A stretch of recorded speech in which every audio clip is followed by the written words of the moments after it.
Assalamualaikum warahmatullahi wabarakatuh. Di video kali ini aku pengen cerita. Jadi kemarin itu aku ada baca berita dari Twitter. Aku baca tentang bunuh diri. Jadi ada seorang itu bunuh diri karena dia depresi, karena dia udah terlalu lama nggak mendapatkan pekerjaan alias menganggur.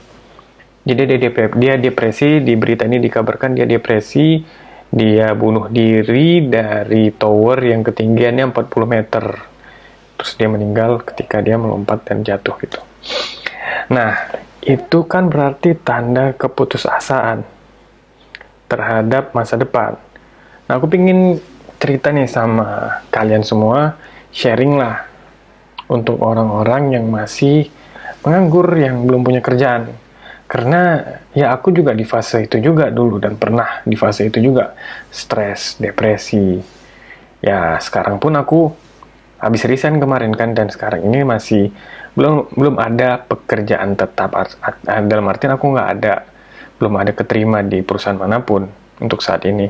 Tapi di satu sisi aku itu tetap bekerja. Tetap bekerja itu dalam artian aku tetap berdagang. Intinya tetap bekerja lah gitu. Nah, aku ada pingin ngasih tahu lah sama kalian, kalau buat kalian yang masih belum punya pekerjaan, masih pengangguran, jangan putus asa. Jangan putus asa sama masa depan. Jangan kalian takutkan tentang masa depan kalian ke depan nanti bakal makan apa, bakal gimana ya, stres. Pada akhirnya kalian melakukan hal-hal yang tidak terpuji ya, atau bahkan bisa sampai bunuh diri yang kayak di berita ini. Jangan sampai kayak gitu. Nah, ketika kalian belum mendapatkan pekerjaan, ketika kalian belum mendapatkan pekerjaan, apa yang harus kalian lakukan? Apa yang harus kita lakukan? Nah, dulu waktu setelah aku resign, jadi aku resign dari kantor lama itu ya karena ada sesuatu lah yang nggak aku bisa ceritakan saat ini. Di video ini bukan saatnya. Di video ini aku menceritakan kenapa aku resign dari kantor lamaku. Nah, setelah aku resign, aku belum punya pekerjaan, belum keterima lah intinya di perusahaan manapun. Setelah aku resign, terus apa yang aku lakukan? Aku ya pertama biasalah orang-orang yang keluar dari kantor kan, cari kantor baru, cari perusahaan baru, lamar sana sini, belum keterima. Dan bukan hanya itu, aku juga jualan. Jadi aku belum pernah jualan, jadi dulu pernah jualan sebelumnya tapi gagal terus. Aku jualan minuman, jualan apa gitu kan, gagal terus. Nah, setelah aku resign, alhamdulillah kita coba jualan serabi, kecil-kecilan aja. Jadi kita cuma, aku sama istri, jadi ya mulai-mulai aja dulu gitu kan. Coba taruh di warung-warung gitu kan. Kecil-kecilan, lama-lama orderan lumayan banyak. Pada saat bulan Ramadan itu betul-betul hari-hari terakhir di bulan Ramadan itu kita sampai full tuh jadwal 10 hari terakhir tuh kan, tuh full orderan. Masya Allah, alhamdulillah waktu itu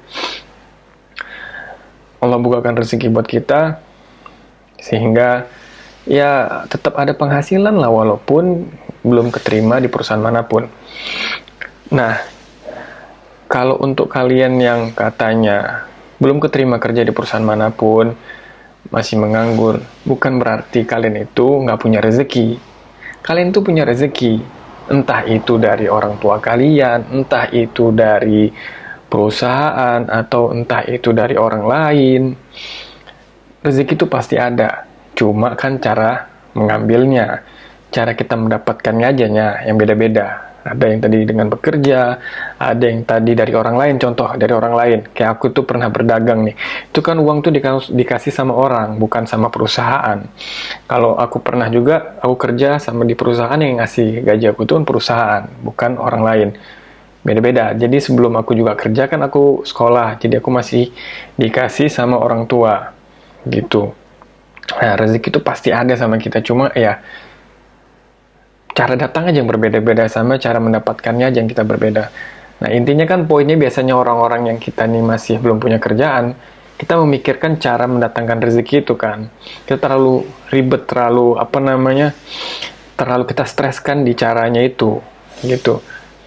Nah, untuk kalian yang masih belum kerja tadi, jangan kalian terlalu pikirkan tentang masalah rezekinya. Sekarang kalian pikirkan tadi cara mengambilkan, cara mendapatkannya kan. Nah, Kalau sampai sekarang sih, untuk mendapatkan pekerjaan di Indonesia itu memang lagi susah di saat ini. Di tahun 2023 memang banyak PHK dan perusahaan-perusahaan di Indonesia itu ya lagi struggling juga gara-gara COVID kemarin. Jadi ya wajar untuk saat ini kita itu susah untuk mendapatkan pekerjaan. Nah, apa yang harus kita lakukan?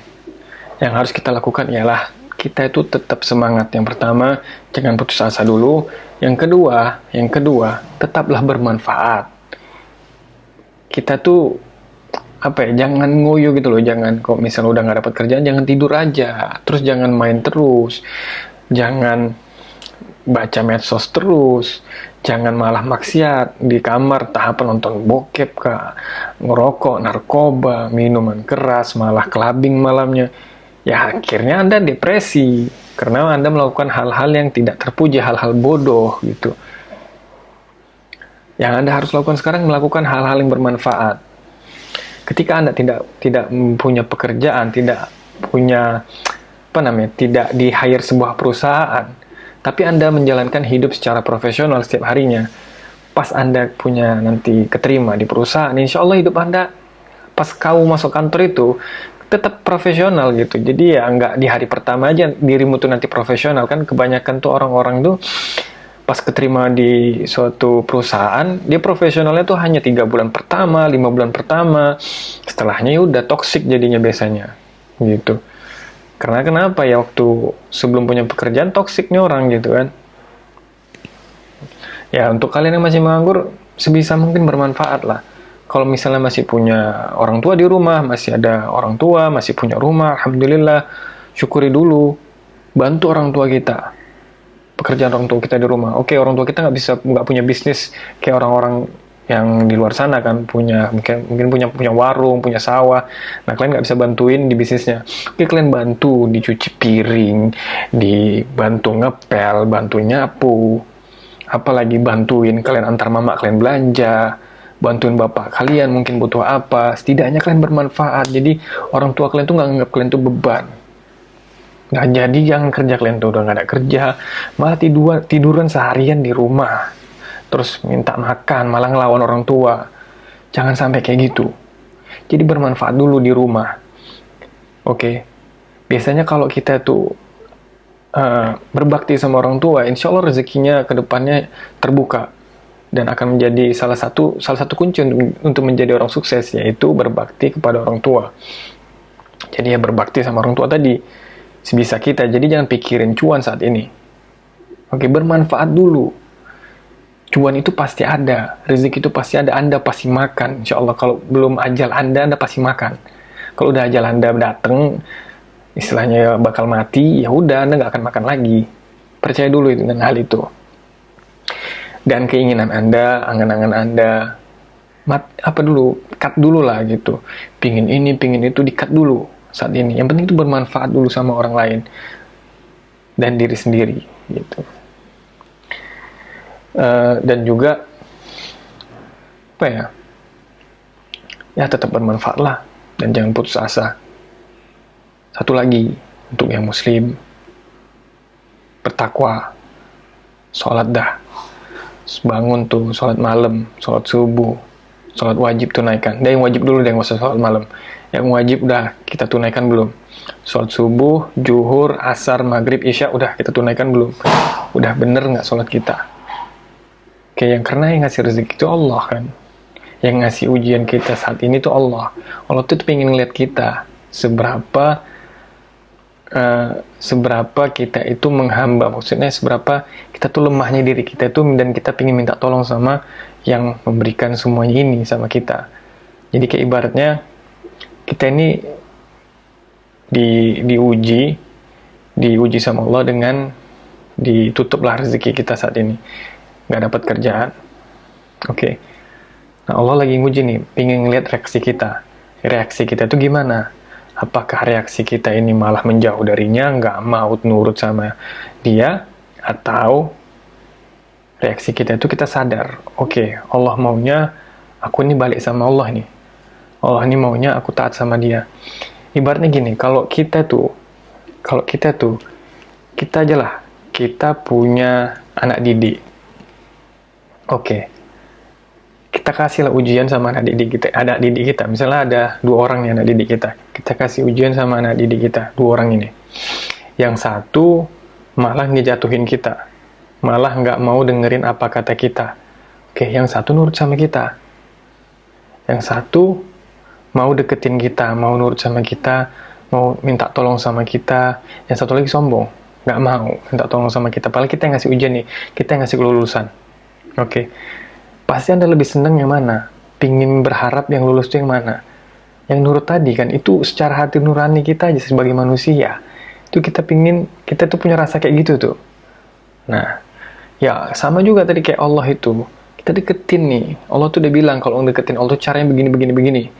Kalau kita begini-begini nanti Allah nggak suka sama kita, nggak senang sama kita, kan kita udah kasih tau tuh sama Nabi Muhammad SAW. Nah ya udah kita tinggal deketin aja. Insya Allah namanya udah kita deketin, insya Allah Allah pasti mendekat sama kita. Kalau Allah udah sayang, kalau Allah udah sayang, kan nggak mungkin kita nggak dikasih, kan gitu kan. Nah jadi untuk kalian yang Muslim, sebisa mungkin semaksimal kita itu dekatin Allah nih, gitulah. Jadi itu aja lah mungkin pesanku di video kali ini. Nextnya nanti mungkin aku bahas apa lagi ya, tentang mungkin kenapa aku resign, atau ya video yang lainnya.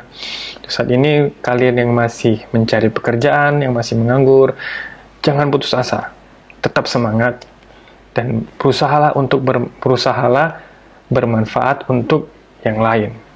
Jadi jangan diem aja, jangan ngoyo, jangan sedih. Oke. Semoga kita dapat pekerjaan yang kita impikan dan bermanfaat untuk orang lain, dan tetap bersabar. Ciao. Assalamualaikum warahmatullahi wabarakatuh.